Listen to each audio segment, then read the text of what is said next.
Bonjour à tous, je suis Hubert de Boisson, interniste au CHU de Caen. Je suis ravi de pouvoir faire cette présentation pour la FAI2R sur les vascularites cérébrales. J'ai la chance maintenant depuis 10 ans de pouvoir coordonner le registre français de vascularites cérébrales primitives qui s'appelle COVAC. Dans cette présentation, nous allons voir les éléments qui doivent amener à suspecter une vascularite du système nerveux central. Nous allons voir le bilan qu'il faut alors réaliser et puis nous aborderons quelques éléments du traitement. Quelques rappels conceptuels. Les vascularites sont des maladies inflammatoires touchant la paroi du vaisseau de manière transmurale.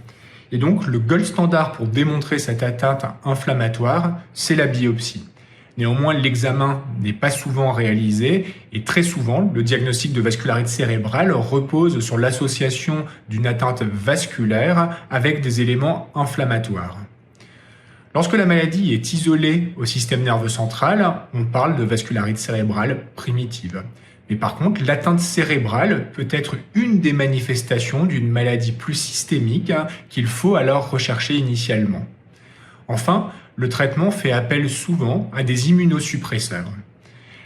C'est pour cette raison que la prise en charge d'une vascularite cérébrale primitive nécessite la consultation commune d'un neurologue, d'un interniste et d'un neuroradiologue qui connaît la maladie. Et à ce titre, je vous invite à écouter la présentation de Grégoire Boulouis, qui est neuroradiologue et qui connaît très bien la maladie.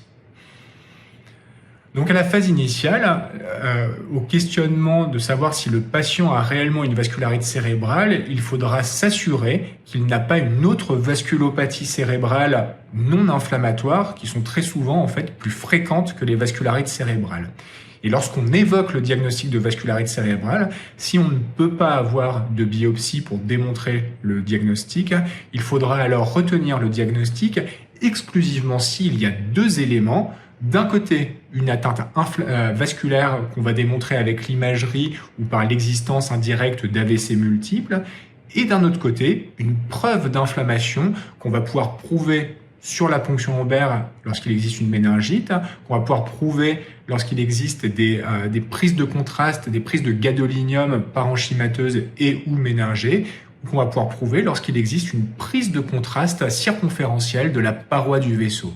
Mais par contre, il est vraiment capital de ne retenir le diagnostic que si on a une atteinte vasculaire et inflammatoire.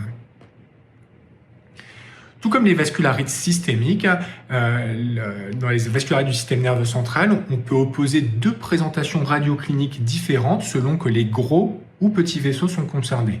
De manière schématique, l'atteinte des gros et moyens vaisseaux va être visible à l'imagerie neurovasculaire. Par contre, l'atteinte des petits vaisseaux dépasse la résolution spatiale de cette imagerie et donc ne pourra être démontrée que sur une biopsie méningée ou parenchymateuse. Justement, cette biopsie, il faut toujours la discuter, notamment lorsqu'on s'oriente vers la maladie des petits vaisseaux. Elle est réalisée en pratique dans moins de 50% des cas. C'est pourtant le seul examen qui permet de faire le diagnostic de manière formelle et c'est également un examen qui va permettre d'orienter vers une cause secondaire, notamment lorsqu'on peut réaliser des explorations microbiologiques ou une recherche de lymphome par de la cytométrie en flux ou par de la recherche de clonalité. Juste pour information, je ne rentrerai pas dans le détail, il existe plusieurs types histologiques qui peuvent être associés sur les comptes rendus d'anapathes et par contre il faut bien veiller avec les neuropathes qu'il y ait toujours une recherche d'angiopathie amyloïde avec une coloration rouge Congo.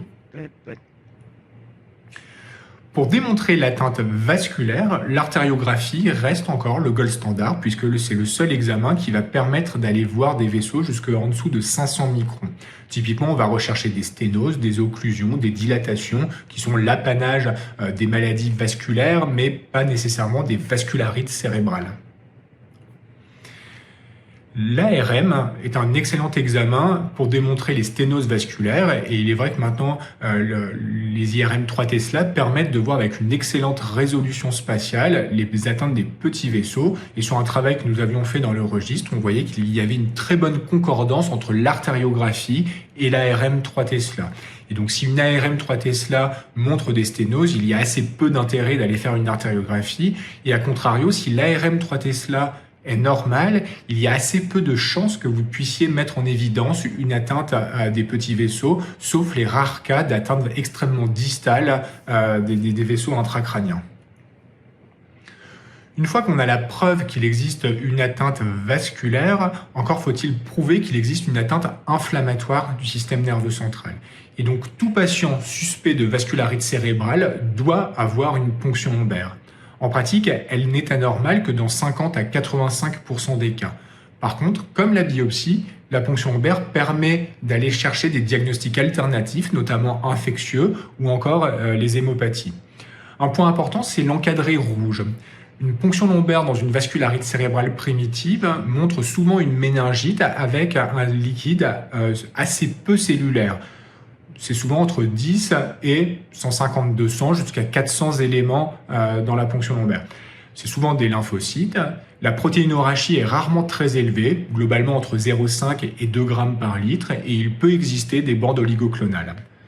Néanmoins, un élément très important, c'est que dans la phase aiguë d'un AVC, il peut y avoir quelques éléments dans la ponction lombaire et une petite protéinorachie liée à la rupture de la barrière hémato-encéphalique.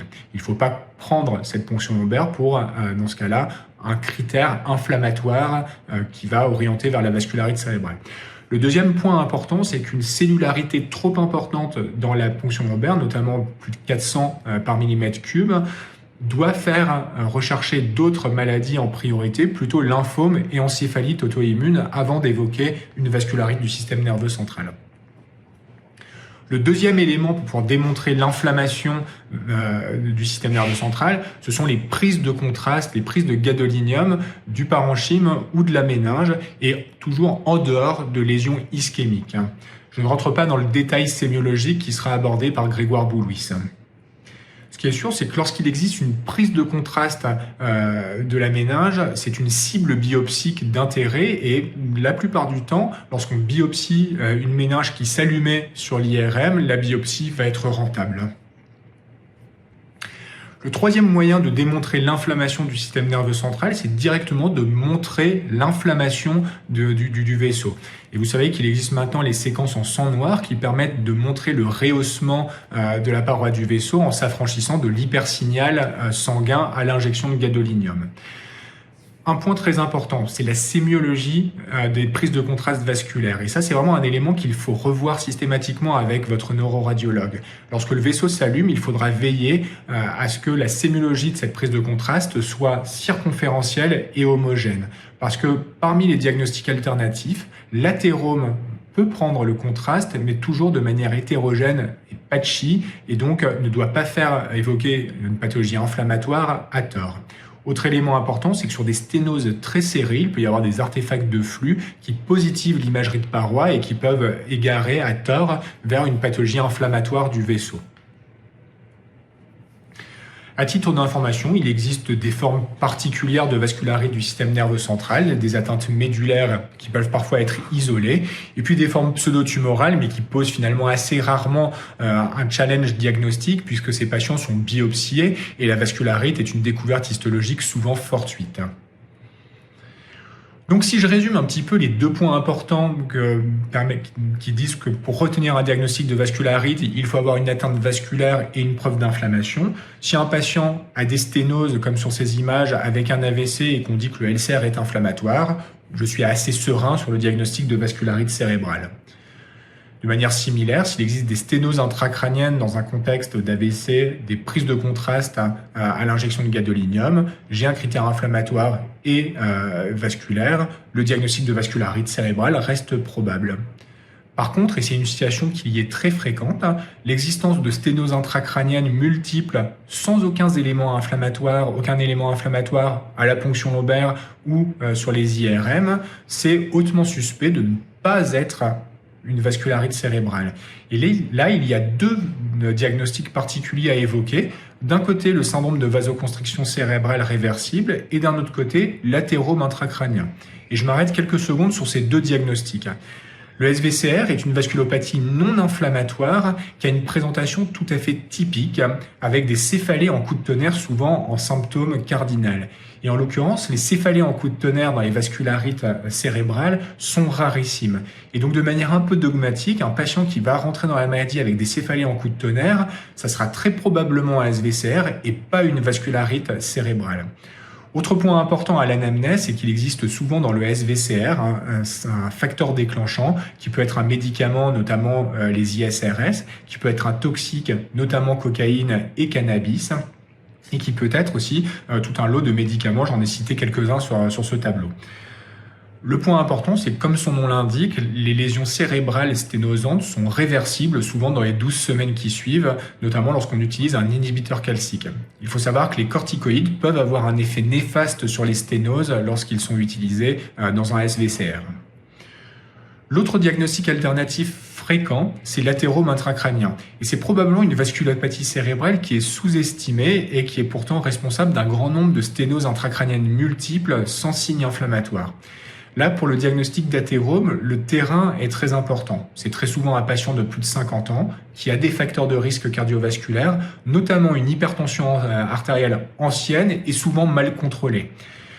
L'origine ethnique est importante puisque c'est une pathologie qu'on trouve plutôt chez les patients d'origine africaine ou hispanique et parfois asiatique. L'athérome extracrânien est inconstant et donc ça peut être piégeux, c'est que les patients avec de l'athérome intracrânien n'ont pas forcément des carotides ou des TSA qui sont surchargés.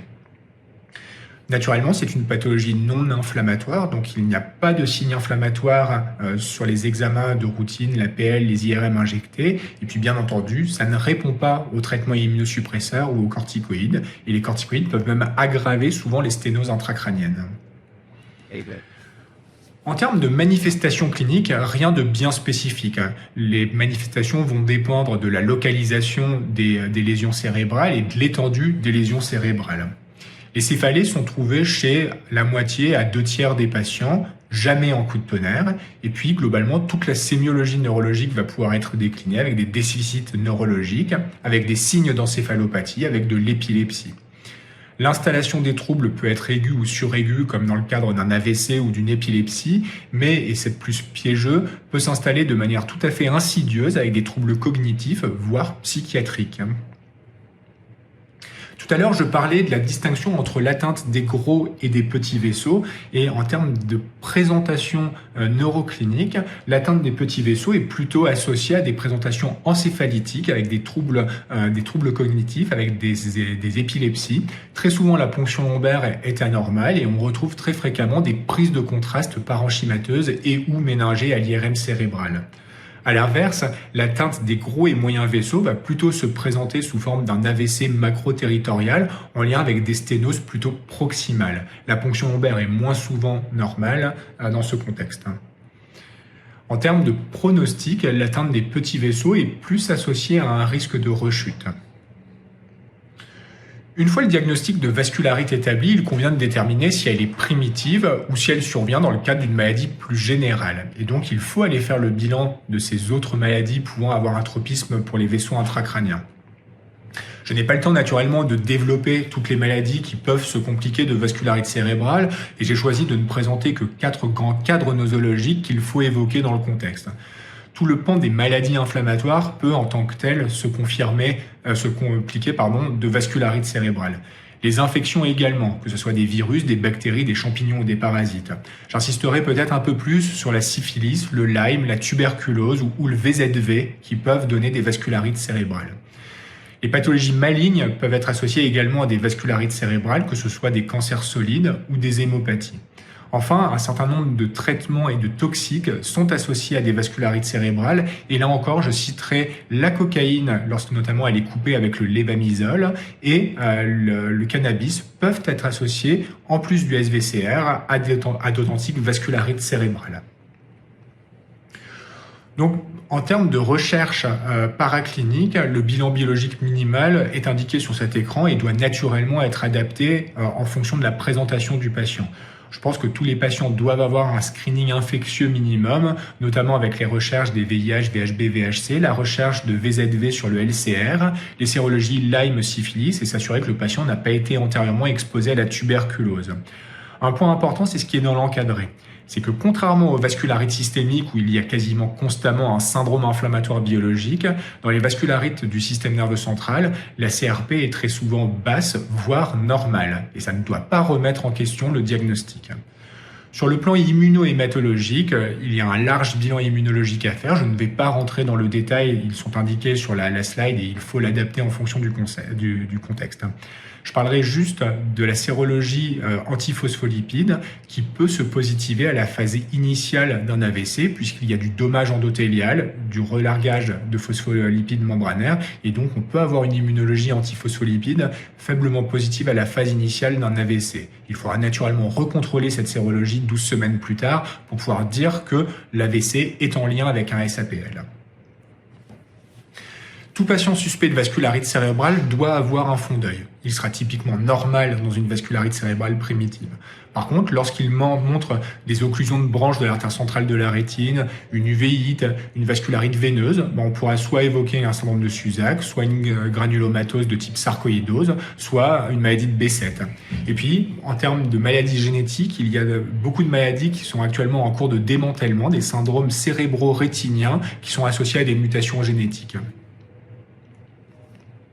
Enfin, tout patient avec une suspicion de vascularite cérébrale doit avoir un bilan d'un athérome des axes cervicaux, doit avoir une ETT plus ou moins ETO pour la recherche d'une endocardite et doit bénéficier d'une imagerie corps entier à la recherche d'une pathologie néoplasique. Concernant l'approche thérapeutique, ce sont des maladies rares et donc il n'y a jamais eu d'essai thérapeutique randomisé permettant de valider un traitement ou montrant la supériorité d'un médicament sur un autre. Et donc on fait dans les vascularites cérébrales ce qu'on fait dans les vascularites systémiques. Et donc la corticothérapie reste la pierre angulaire du traitement d'une vascularite cérébrale. Néanmoins, un point important, c'est que, comme dans toutes les vascularites, les autres vascularites systémiques, sur les dernières années, on a eu tendance à restreindre, à réduire la durée d'exposition aux corticoïdes. Et il est vrai que dans les vascularites cérébrales, probablement, il n'y a pas d'indication à dépasser 12-18 mois maximum de corticoïdes. Et en tout cas, il faut partir du principe à la phase initiale de la maladie qu'on va mettre des grosses doses, éventuellement des bolus intraveineux de méthylprednisolone, mais que la décroissance va se faire progressivement avec l'objectif éventuel d'un sevrage des corticoïdes à 12 mois. À la phase initiale, si le patient est grave, on fera un traitement d'induction avec un immunosuppresseur. Et il est vrai en France qu'on préfère les immunosuppresseurs par voie intraveineuse, l'endoxan ou le rituximab. Les anglo-saxons, notamment les Américains, ont l'expérience du mécophénolate mofétyle en induction. C'est pas une expérience que nous avons en France, mais c'est peut-être une alternative qu'on peut utiliser à la phase initiale. Le schéma du cyclophosphamide, c'est celui d'une vascularite systémique, donc soit 0,6 g/m² tous les 15 jours pour les 3 premières perfusions, puis une injection à 0,7 g/m² toutes les 3 semaines, soit un bolus à 0,7 g/m² tous les mois. Je pense que ça fonctionne aussi très bien. Pour le rituximab, c'est la même chose. On peut faire soit 4 injections à une semaine d'intervalle à 375 mg/m², soit faire 2 bolus, enfin 2 injections de 1 g à J1 et J15. Une fois la rémission obtenue avec ce traitement d'attaque, un traitement d'entretien est indispensable pour maintenir la rémission clinique et radiologique. Et donc là, on peut faire appel à un traitement immunosuppresseur oral.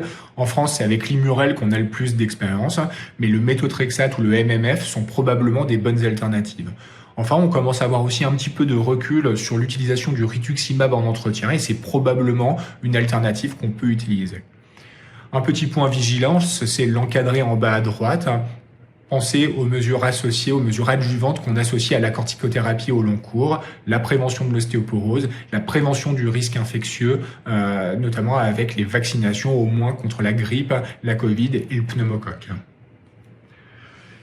Ça, c'est un travail que nous avions fait dans le registre pour montrer que le traitement d'entretien est bénéfique en termes de prévention de la rechute et on avait montré également que ça avait un effet bénéfique sur la réduction des séquelles à long terme.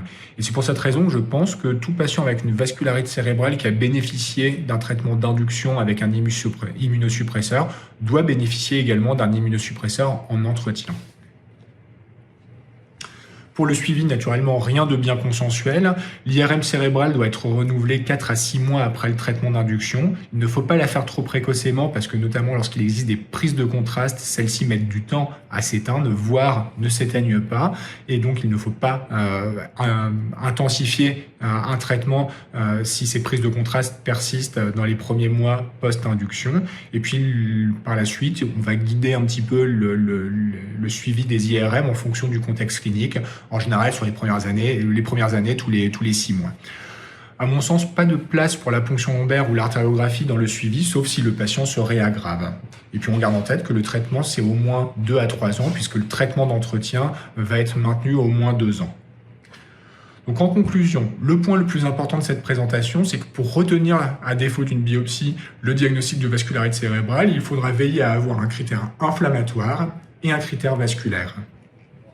Un large bilan est nécessaire à la phase initiale et si vous êtes neurologue, aidez-vous d'un interniste. Si vous êtes interniste, aidez-vous d'un neurologue et tous les deux, gardez un neuroradiologue également sous la main pour pouvoir interpréter l'imagerie cérébrale. S'il existe une vascularité secondaire, il faut bien évidemment traiter la cause et le traitement, d'une manière à peu près schématique, va reposer sur le recours aux corticoïdes chez tous les patients au moins 12 mois. On essaye de sevrer à 12 mois. Un traitement d'attaque si le patient est grave avec endoxan ou rituximab. Peut-être une place pour les MMF, mais on manque encore, je trouve, d'éléments concrets pour pouvoir le recommander en première intention. Et puis un traitement d'entretien une fois que la rémission est obtenue. Enfin, ce sont des maladies rares et les connaissances que nous avons aujourd'hui reposent beaucoup sur des registres et des données certes rétrospectives mais qui ont le mérite d'exister. Notre registre COVAC continue et donc vous pouvez tout à fait me joindre sur ces coordonnées si vous avez besoin de discuter de dossiers difficiles. Et puis également, si vous souhaitez participer à ce registre, vous pouvez tout à fait me contacter pour pouvoir inclure vos patients. Merci beaucoup pour votre attention.